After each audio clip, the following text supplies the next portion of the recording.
14 नवंबर बाल दिवस और चिल्ड्रन डे के नाम से हम लोग मनाते हैं। ये बच्चों का एक राष्ट्रीय त्यौहार है। आज हम अपने आस्था लोक हॉस्पिटल में उन सारे बच्चों को इनवाइट किए हैं जो हमारे हॉस्पिटल में मेरे हाथों द्वारा डिलीवरी किए गए हैं। और ख़ास करके जो आस्था IVF जो मैंने जिसकी नींव रखी है आज से 2 साल पहले, उसके बाद जितने भी बच्चे मेरे IVF से पॉजिटिव हुए हैं उनका भी डिलीवरी मैंने ही कराया। और सबसे खुशी की बात है कि उनके माँ बाप के चेहरे के ऊपर इतनी खुशी जन्म के बाद भी और अभी तक, क्योंकि उन्हें 16 साल 18 साल 20 साल से वो बच्चों की किलकारी सुनने के लिए जो बहुत ही उत्सुक थे, निराश हो चुके थे, और उनके लिए मैंने जो काम किया वो उनके लिए सराहनीय है और वो काफ़ी खुश हैं इस चीज़ से।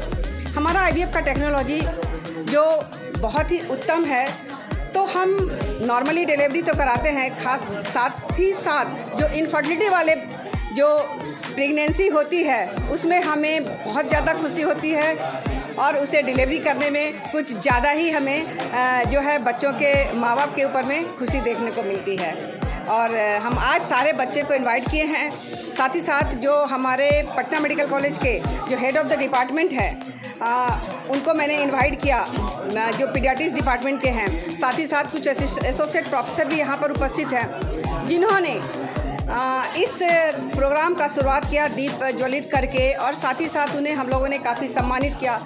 उन्होंने भी पेरेंट्स को एक बहुत सारी जो सलाह है बच्चों का रख रखाव, उनके शारीरिक और मानसिक ग्रोथ के लिए जो सलाह होती है उन्होंने दिया, और उस हिसाब से सारे पेरेंट्स को जो है बच्चे के डॉक्टर से भी मैंने रूबरू कराया और बहुत अच्छा लगा। बच्चों के लिए एक छोटा सा जो प्रोग्राम है, साथ ही साथ बच्चों को जो पसंदीदा उसके लिए गिफ्ट होते हैं जिसे बच्चे बहुत ही प्रभावित होते हैं, उनकी व्यवस्था की गई है। और साथ ही साथ उनके पेरेंट्स के लिए हम बहुत ही अच्छी जो एक माहौल को मैंने यहाँ पर क्रिएट किया है ताकि उन्हें भी अच्छा लगे। सबसे पहले मैं आस्था लोक परिवार को मुझे यहाँ आमंत्रित करने के लिए धन्यवाद देना चाहता हूँ। मैं doctor Desh Deepak Sinha, assistant professor PMCH Patna, आज बाल दिवस के अवसर पर सभी शिशुओं तथा उनके अभिभावकों को शुभकामनाएं देना चाहता हूं, तथा जो चीज़ हम लोगों ने बात की कि जागरूक करना बच्चों को, उनके पेरेंट्स को, यही चीज़ की जागरूकता अभियान के तहत जागरूक करना चाहता हूँ। धन्यवाद। मैं doctor Sanjeev Kumar Sinha, assistant professor department of paediatrics PMCH Patna. सर्वप्रथम मैं आस्था लोक हॉस्पिटल को धन्यवाद देना चाहता हूं कि बाल दिवस के शुभ अवसर पर हमको आमंत्रित किया। मैं शिशु एवं उनके अभिभावक को भी धन्यवाद देना चाहता हूं कि उन्होंने अपना कीमती समय निकाल कर यहाँ पे आए। मैं अभिभावक को बच्चे के टीकाकरण, पोषण और देखभाल के संबंध में उन लोगों को उनके माता पिता को गाइड करता हूं कि किस तरह से बच्चे को समय पे टीकाकरण, पोषण पे ध्यान देना चाहिए, जिससे कि बच्चे स्वस्थ रह सकें। टीकाकरण से बहुत से बीमारी बच सकते हैं, जैसे निमोनिया, डायरिया और दिमागी बुखार। सबकी टीका अवेलेबल है। जिस बीमारी की टीका अवेलेबल है, लेने से बच्चे स्वस्थ रहते हैं, और पोषण पे ध्यान देने से ही बच्चे स्वस्थ रहते हैं, क्योंकि पोषण ठीक नहीं होने पे इम्यूनिटी कम हो जाती है और इन्फेक्शन के चांसेस ज़्यादा रहते हैं। आस्था लोक हॉस्पिटल में चिल्ड्रंस डे का आयोजन किया गया, जिसमें समूचे आस्था लोक फैमिली, इसमें सारे लोगों ने शिरकत की। और हमारे मुख्य अतिथि डॉक्टर भूपेंद्र नारायण, जो पटना मेडिकल कॉलेज के प्रोफेसर हेड हैं पीडियाट्रिक्स डिपार्टमेंट के, उन्होंने आकर इस कार्यक्रम का उद्घाटन किया। और इसके साथ साथ हमारे 2 अतिथि assistant professor Patna medical college doctor Desh Deepak Sinha and doctor Sanjeev Kumar Sinha भी इसमें शिरकत किए, और आए हुए बच्चों को स्वास्थ्य के लिए जो भी चीज़ें ज़रूरी होती है उसके बारे में उन्होंने अवगत कराया।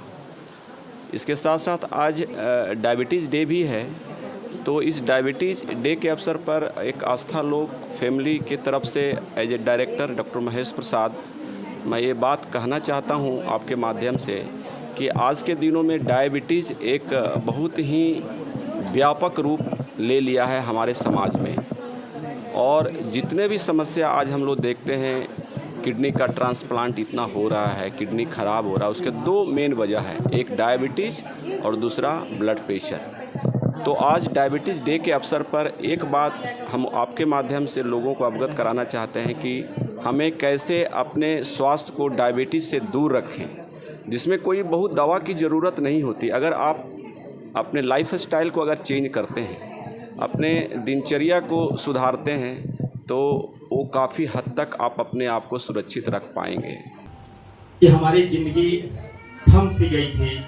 हम 2007 में शादी हुआ था और हमारे साथ एक हमारी बहन का बीमा था जो दोनों पैर से विकलांग थे। लेकिन 2007 से लेकर 2022 तक हमने उत्तर प्रदेश, दिल्ली और यहाँ तक हिमाचल प्रदेश में भी हम गए इलाज के लिए, लेकिन कहीं पर कोई सफलता नहीं मिला। लेकिन इस आस्था शब्द ने मेरे जीवन की आस्था की किरण सी जगा दी और हमारी बहन 15 सितंबर को यहाँ पर बड़ा ऑपरेशन से मेरा भगीना हुआ। मुझे मामा बनने का अधिकार इस आस्था हॉस्पिटल के सभी डॉक्टर्स, सभी स्टाफ को श्रेय जाता है। मैडम को धन्यवाद। और जब हमारी वाइफ हुई और कृष्ण जन्माष्टमी का समय था, रात में 11:30 बजे मैडम के पास यहाँ पे आए थे। तो मैडम ने मतलब रात था और स्टाफ लोग शायद 1-2 स्टाफ नहीं थे, लेकिन कॉल करके बुलाए और जन्माष्टमी की रात ही सर्जरी करके मतलब बच्चे का मतलब जन्म हुआ। तो वही हमें लग रहा था कि यहाँ जो अस्पताल है वहाँ रात में भी मतलब लोग जाग कर केयर करके बच्चे को मतलब इतना पेशेंट को इतना समय देते हैं। तो काफी अच्छा मतलब लगा।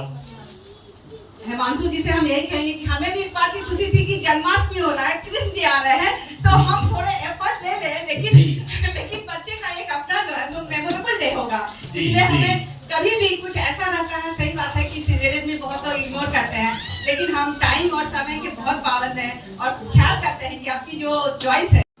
जिस दिन हम यहाँ पे एडमिट हुए थे, मेरा कंडीशन बहुत क्रिटिकल था, मतलब क्या होगा किसी को नहीं पता था। लेकिन रात में हम आए और यहाँ पे एडमिट किया गया, तो सबसे बढ़िया से हो गया, अच्छा हो गया। इसके लिए मैडम को धन्यवाद। इसीलिए मैडम को हम आज बहुत बहुत धन्यवाद करना चाहते हैं। आज मेरा बेटा भी 1 साल का हो गया है।